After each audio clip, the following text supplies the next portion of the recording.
And welcome back to this week's Life Loyalty webinar. Appreciate you coming in and joining us again to this rebroadcast of the DC Teak Area Alumni Association. I'm really excited that this is our first opportunity to have our volunteer voice represented versus just staff members again, and really happy to have Dan Pelletier with us. He and I have had a chance to work together over several weeks in preparation for this, and I really appreciate the effort he's put into getting prepared, and I'm very excited by the content he has to share with you tonight. So with that, I will click a couple buttons here to get our presentation started. And with that, Frater Dan, the screen is yours. Okay, thanks, Chris. It's a pleasure to be here this evening to discuss the Washington, D.C. Area Alumni Association's past, present, and future. And you know, that name that we have, Washington, D.C. Area Alumni Association, it's kind of long. And over the years, we've used a number of nicknames. And more recently, we're using the nickname DC Teak. So if you hear me refer to DC Teak tonight, I'm referring to the Alumni Association. So when I look back at the history of the Alumni Association, which started in 1984, I really think about what Teak was dealing with in an era where there were limited communications channels. So headquarters had few options when communicating with its 200,000 plus alumni. First option, of course, is it could call them. Another option was that it could send a letter or a magazine, which it did and still does on a quarterly basis. It's the Teak magazine, of course, that we received quite frequently. And then the third is it could meet with alumni face-to-face, which of course is a means of getting people out of headquarters and into the field, you might say. Now, all three methods are costly in terms of time, money, or resources. So I could see where from headquarters perspective, there needed to be a better method and more efficient method of getting information out to alumni. Well, in 1984, along comes the Area Alumni Association, and it can act as the conduit between headquarters and frauders in a given geographic area. So now Teak headquarters can communicate a message quickly to the Area Alumni Association using any of those three methods that I talked about earlier, and the Alumni Association can then in turn send that same message to its members. Well, if we fast forward 30 years, we can see that the world has changed considerably. Headquarters can still use its traditional costly communications methods, but it has many more tools at its disposal. It can quickly and easily post information to its website for frauders, alumni, and undergraduates alike to pull at their convenience. And then, of course, with the advent of Web 2.0 tools, headquarters can push information to frauders through a variety of channels and formats, making it even easier for frauders to obtain information directly from Teak headquarters. So when we look at this, we see that the result of this technology is lower costs and nearly instantaneous communications for headquarters. It's clearly a great benefit for headquarters to have one unified and centralized message that it can send out in a quick manner, as opposed to a time-delayed message to an intermediary like an Area Alumni Association. So that leads me to ask, what is DC Teak's purpose today? Has our role changed as a result of headquarters being able to directly communicate and engage alumni? And I believe the answer is absolutely our role has changed, and we're working hard to define what DC Teak should be today and in the future. We're no longer the conduit of information between headquarters and Area Alumni Area Alumni. Instead, what we're doing today is we're focusing on what we call 6 pillars of support. And our first pillar is providing support to alumni by keeping them directly connected to Teak. Our second pillar is providing support to our local chapters by assisting the Chesapeake and Virginia Grand Province advisors with recruiting and training province advisors, chapter advisors, and board of advisor members, in addition to providing experts in recruitment, finances, and risk management so that local chapters can get better at their chapter operations. Our third pillar is supporting Maryland, Virginia, and DC undergraduates through the annual scholarship competition. the Jack and Rachel Dart Academic Achievement Award distributes $1,000 annually to one recipient. In addition, we also administer the Tidewater Blue Ridge Scholarship, which awards several payouts to a select number of DC, Maryland, and Virginia universities. Our fourth pillar is enjoying the fruits of the Fraternity for Life through networking and mentoring. Our frauders represent a broad range of talents, skills, experiences, and backgrounds. So we should really look to leverage that diversity so that younger members could benefit through networking and mentoring relationships. Our fifth pillar is contributing to our local communities and other philanthropy, such as St. Jude's. We've been fundraising for St. Jude's over the past few years, and this year we have a goal of raising $5,000 for the annual walk-run event that's now being held in September. And lastly, our sixth pillar is challenging our frauders to continue to improve themselves, which in turn supports TKE's mission to build better men for a better world. As you know, we don't stop learning or growing just because we graduate from undergraduate. Instead, we want DC TKE to be an integral part of each frauder's lifelong journey. So what this means then is that DC TKE is asking and enabling frauders to be life loyal TKEs. And the association is enabling the Fraternity for Life experience. And we summarize the 6 pillars as reconnect to TKE, reignite your passion, and renew your network. Of course, having a strategy is one thing, and how we implement that is another. When there are challenges associated with that implementation. And DC TKE, of course, is no exception to the idea that every organization has challenges. So this is a great start, Dan, and I really appreciate you sharing those pillars and the kind of the full platform of what DC TKE is looking at. I know those challenges are out there in a variety of ways, and I know that's certainly what we're trying to address from the headquarters side in the ways that we can with the new alumni engagement team. But I'm really looking forward to hearing more and you being able to share some of what you see as these challenges and how you see that landscape from your side of the equation. Well, sure. Let's talk about all those wonderful social media technologies that I mentioned earlier. You know, they have their downsides too. The world is a lot noisier now, and we have to compete for your attention in these channels amongst your family and friends, sports and entertainers, and corporations, all of which are using the same social media tools. So the question that we have to ask ourselves is, how do we get our message seen? And that's the challenge that we're struggling with. And let's take a look at what I mean by that. So if we look at DC TKE's reach, which is all of our social media contacts in our email list, it's about 2,000 contacts. And if we were to assume that 50% of those are unique, we would then have 1,000 contacts. So out of a reach of 1,000, we probably get about 50 to 100 frauders at our events in any given calendar year. That's less than 10% of the people that we're communicating with on a regular basis. So our challenge then is to learn how to better leverage our reach and grow the association's participation rate.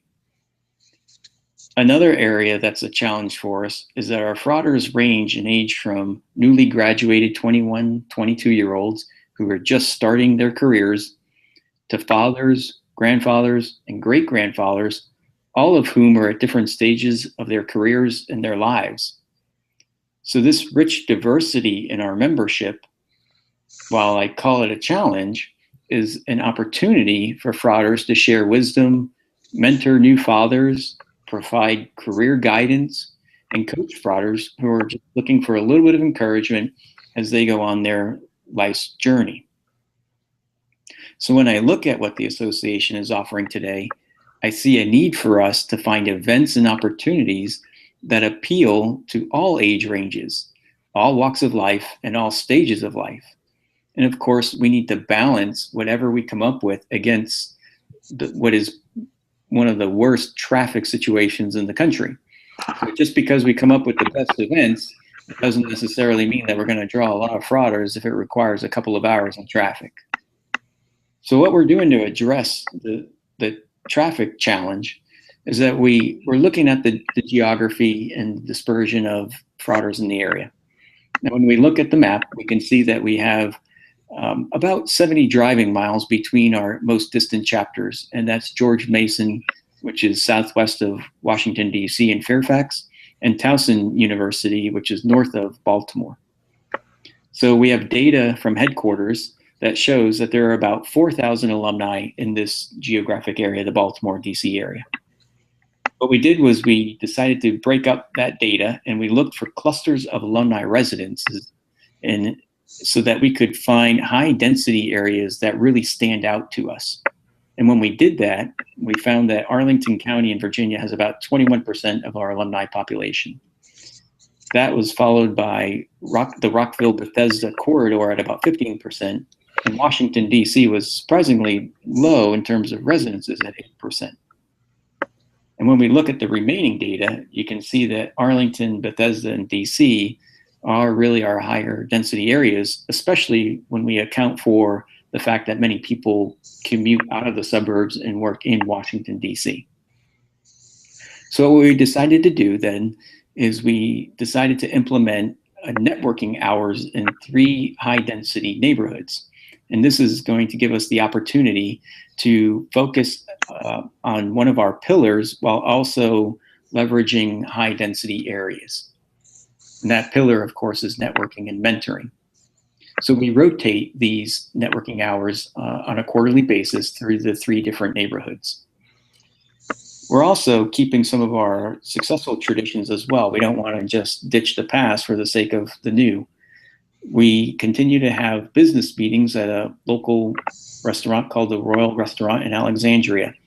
But we're focusing less on association business and more on the socializing and mentoring aspects that the association can offer.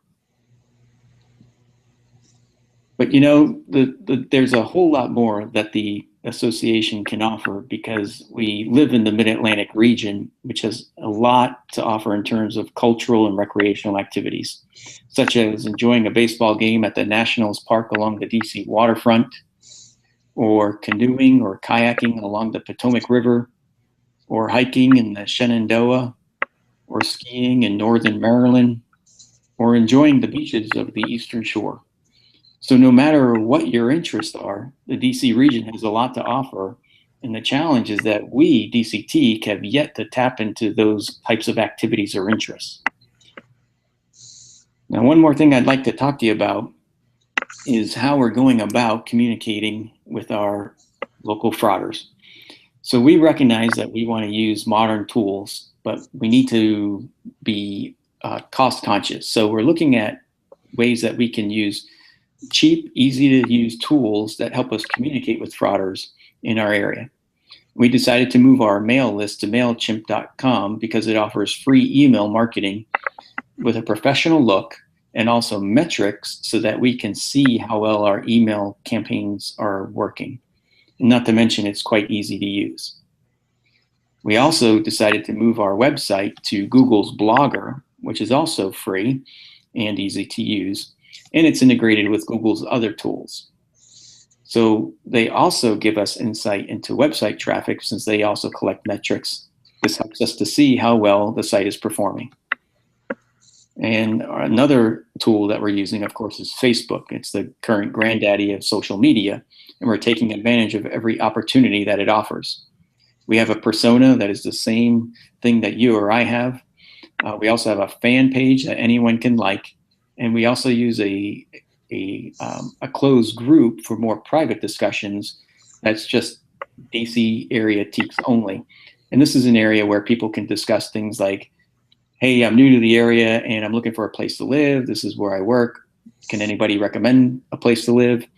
I'm looking for someone to work on my car. Can you recommend a mechanic? You know, things like that. And lastly is Twitter. And that really, in my opinion, is our hammer that's looking for a nail to hit because we haven't quite figured out how to effectively engage our followers. We're currently using it to drive traffic to our fan page and our website, which is where frauders can get more information on events. But we think that there's more value there. We just have to figure out how to use it properly. So as we look to the future, We're also looking to leverage tools that headquarters has in place as well.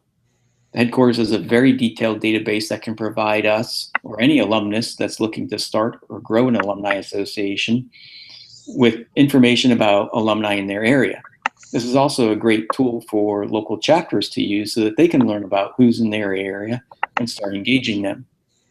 But our goal with all this data, whether it's from the tools or from headquarters, is to drive engagement across our platform, which is our social media, email, and website communications, which thus leads to increased association participation and support for our strategic pillars.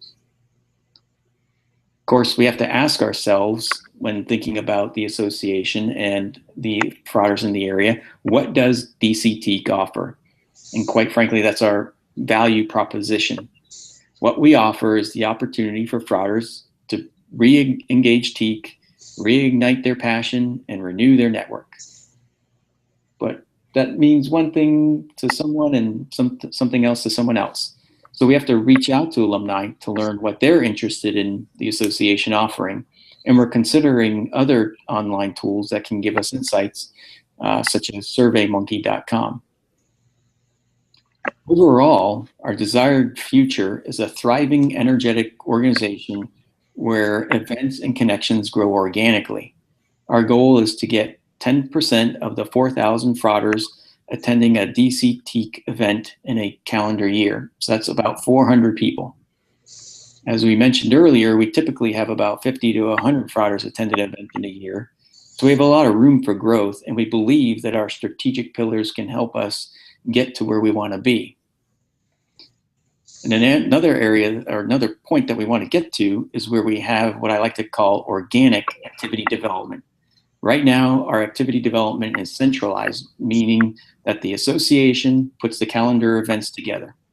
Well, we'll always be offering events, but we'd like to see the organization grow organically, meaning that frauders look to the DC TEAK Alumni Association to fill the gaps between DC TEAK events, but it's based on their own personal interests and hobbies. So if a frauder has an interest in hiking or skiing or traveling, they can use the DC TEAK platform, that online presence, to communicate and organize those events themselves.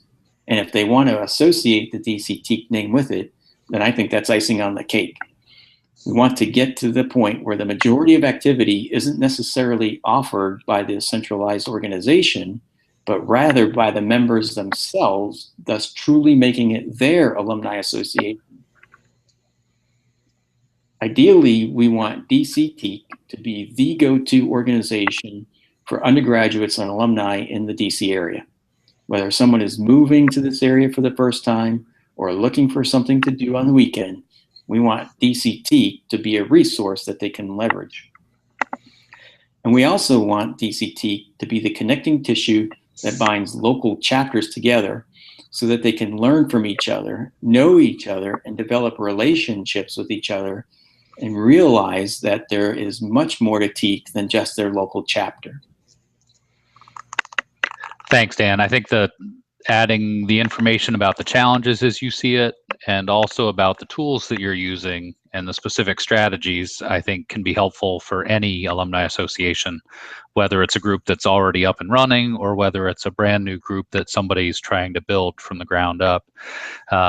As we move toward pulling this to a close, Dan, I know you've got some kind of key steps that you want to share with folks, and I hope that they'll be looking forward to these critical steps they can use that'll really help build the strength of their association. Right. So when we look at the lessons learned, I think the first and foremost that stands out to me is that we need to manage the association like it's a business, which is why we're interested in using tools that provide metrics so that we can gain insights into our operational effectiveness. We want to leverage resources that are available to us, especially for free, because it's one thing to use tools, but we also want to make sure that they're giving us the insights that we want. And we need to treat the association just like undergraduates treat recruitment. It's all about making those personal connections and friendships and inviting people to events.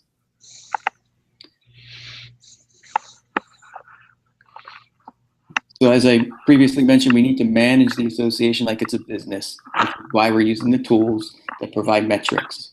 We want to leverage those resources so that we're gaining the insights that help us get better at some of the things we need to do. We're also looking at some tools that we're not even using today, such as surveymonkey.com and meetup.com, so that they can help us get better at finding out what people want to do and making those engagements happen. And finally, we recognize we need to meet alumni where they are in their lives, whether it's their location, their family status, their career or interest. We want to learn more about them and offer opportunities that fit in when they have time to fit TKE into their lives. So as I look back at the experience that we've had with DC TKE, I really see that the challenge for all of us is to continue to push the envelope in terms of what an alumni association can do. And I challenge those that are listening or watching this tonight that if you're not participating in an alumni association, then maybe you can start one in your area. As we've discussed, there are a number of tools available for you to use. So I encourage you to get out there and experiment with these tools and find what works. And if you know of some tools that you use that we didn't talk about tonight, well, we would be really interested in learning about those. And I ask that you share that information with us by dropping us an email at dcteak@gmail.com. We want to hear from you because we want DC TKE and all TKE alumni associations to be better and stronger 5 years from now, 10 years from now, and well into the future. So I encourage you to share your lessons learned with headquarters and other alumni, because together we make TKE stronger for those that haven't even been initiated yet. So I thank you for your time and attention this evening, and I look forward to seeing you at TKE events in the future. Brothers, I love the fraternity. Thank you, Dan. That was really great. And I hope that everybody can find value in this for them, regardless, again, of whether they're in a well-established association or actively trying to help theirs get stronger, or perhaps even starting one from scratch and trying to imagine how to do so and where to get started. So again, Dan, thank you for the work you've put into this and for sharing your experience from DC TKE. Anything we can offer from headquarters or from Dan's experience with his group, anything that we can do to help connect any of the alumni with other alumni individuals or associations and groups that are out there, that's what we want to make available for folks and support in any way we can, the sharing of ideas, resources, and information. So thank you again for attending tonight. Please remember that the myteak.org website really is your central location for accessing more details and event information for Life Loyal TKE. That's where you can get information about the upcoming webinars. The next one coming up in late June is Greg Roscoff from our education department, highlighting what's coming up this next year with a particular view toward our fall events that are going to be happening for both undergraduates and alumni. It's also where you can access the first annual Life Loyal TKE survey. If you haven't done so yet, that'll be closing this Friday. And I would encourage you to get online and add your voice to that. We've had results coming in already that have been helpful for us in understanding people's opinions and preferences, helping point us in directions for some new initiatives. And in fact, we're using some of that information very directly already in planning some of the fall training for local volunteers. So that Life Loyal TKE survey is available through SurveyMonkey, one of the tools that Dan mentioned. We're using that from headquarters. And you can access that through the Life Loyal TKE page on myteak.org. Look forward to seeing you again at next month's webinar. And if there's anything else I or anybody on the alumni engagement team can do to help you, please contact us directly. Thank you very much. Good night, Frauders.